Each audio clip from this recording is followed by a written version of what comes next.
અમદાવાદમાં ઇન્ડિગો ફ્લાઇટની સમસ્યા યથાવત છે। અમદાવાદ આવતી જતી 16 જેટલી ફ્લાઇટ્સ આજે પણ કેન્સલ થઈ।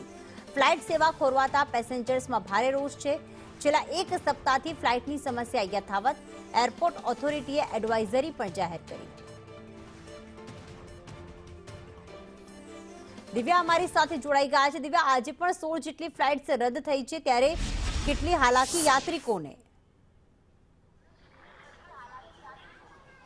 પ્રીતિ, ઇન્ડિગો ફ્લાઇટની સમસ્યા યથાવત જોવા મળી રહી છે। જ્યારે ઇન્ડિગોની આજે 16 જેટલી ફ્લાઇટો અત્યાર સુધીમાં કેન્સલ કરવામાં આવી છે અને ફ્લાઇટો રદ થવાના કારણે પેસેન્જરોને વારંવાર હાલાકીનો સામનો કરવાનો વારો આવ્યો છે। અંદાજિત એક સપ્તાહ સુધીનો સમય થઈ ગયો છે અને તેના કારણે લોકોએ હાલાકી વેઠવાનો વારો આવ્યો છે। અમદાવાદ એરપોર્ટ ઉપર પણ ફ્લાઇટ કેન્સલ થતાં લોકોએ તકલીફ પડી રહી છે।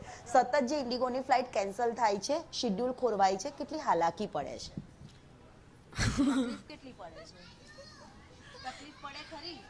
હા, પડે થોડી। કલાકથી રાહ જોવી પડે છે? અમે 3 કલાકથી બેઠા છીએ। કેટલા કલાકથી આપ બેઠા છો અને ક્યાં જવાનું? અમારી ફર્સ્ટ ફ્લાઇટ તો રાજકોટથી જ ઇન્ડિગોની હતી, પણ એ કેન્સલ થયેલી અમારે રીશેડ્યુલ કરીને અકાશામાં કરવી પડી અને નેક્સ્ટ અમે અહીંયા રાજકોટથી અમદાવાદ ટ્રાવેલ કર્યું અને અમદાવાદ ઓલમોસ્ટ 7 વાગ્યાના બેઠા છીએ અને 1:30 વાગ્યાની છે ને એ બી ડિલે થઈ છે, એટલે ડબલ ટ્રબલ છે। એટલે બાળકો સાથે, પરિવાર સાથે આપણે આવીએ ને આ રીતે હેરાન થવું પડે તો કેટલી હાલાકી ભોગવવી પડે? હા, રાજકોટની ફ્લાઇટ હતી તે કેન્સલ થઈ અને પછી આયા કરાવીએ, એટલે સવારમાં ટ્રાવેલિંગ કરીને રાજકોટથી અમદાવાદ, પછી આ છોકરાઓની નીંદર ને બધું બગડે એટલે એ ડબલ થઈ જાય, પછી આ બી ફ્લાઇટ ડિલે છે। કેટલા કલાકથી આપ બેઠા છો? સવારના 7 વાગ્યાના અહીં બેઠા છીએ। જરૂર, એટલે આ પ્રકારે સતત ફ્લાઇટની હાલાકીનો સામનો લોકોએ કરવાનો વારો આવ્યો છે। સામાન સાથે એરપોર્ટ ઉપર જ બેસી રહેવું પડે છે। બસમાં જે પરિસ્થિતિ હોય તે પ્રકારની સ્થિતિ હવે ફ્લાઇટમાં ક્યાંક જોવા મળી રહી છે। કેટલી તકલીફ, કેટલા કલાકથી આપ વેઇટ કરો છો? અમે લગભગ 6:30 ના અહીંયા પૂગી ગયા છે અને હજી 12:30 પછી વારો આવશે ફ્લાઇટનો। નાના બચ્ચાઓને લઈને પણ લોકો અહીંયા આવતા હોય છે, પરંતુ જે પ્રકારે અહીંયા હાલાકીનો સામનો પોતાના સામાન સાથે અને જ્યારે નાના બાળકોને લઈને પણ પેસેન્જરો છે તે અહીંયા હેરાન થતા નજરે છે તે પડી રહ્યા છે। આ પ્રકારે ફ્લાઇટનો શિડ્યુલ ખોરવાય છે, પેસેન્જરોને કેટલી હાલાકી પડી રહી છે, કારણ કે આ એક સપ્તાહથી ઇન્ડિગોની ફ્લાઇટની સમસ્યા છે। ત્યારે ગોવાની જર્ની 1.5 કલાકની હતી, પણ અમારી 24 કલાકની થશે।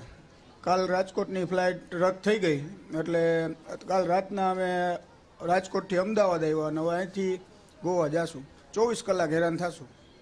બાળકોને લઈને સાથે તો બીજું તો શું કરવું? હવે ફ્લાઇટ રદ થઈ ગઈ તો બીજું તો શું કરવાનું? ઉડાન ભરવી અઘરી છે। હા, અત્યારે ફ્લાઇટ આવી 12 વાગ્યાની છે, એ પણ 1.5 કલાક ડીલે છે। ઓનલાઈન જ્યારે બુક કરાવીએ છીએ ત્યારે શું આવે છે? ત્યારે તો કાંઈ કશું જ નથી આવતું, ત્યારે તો બધું ઓનલાઈન જ બતાવે છે, બધું રેડી જ બતાવે છે। પેસેન્જરોના શિડ્યુલ છે તે ખોરવાઈ રહ્યા છે। પરિવાર છે તે એરપોર્ટ ઉપર પોતાની ફ્લાઇટની રાહ જોઈ રહ્યું છે। સતત ઇન્ડિગોની ફ્લાઇટમાં ટેકનિકલ ખામીઓ આવી રહી છે ને તેના કારણે પેસેન્જરોએ ભારે હાલાકીનો સામનો અમદાવાદ એરપોર્ટ ઉપર કરવાનો વારો આવી રહ્યો છે। બિલકુલ, આભાર દિવ્યા તમામ વિગતો માટે।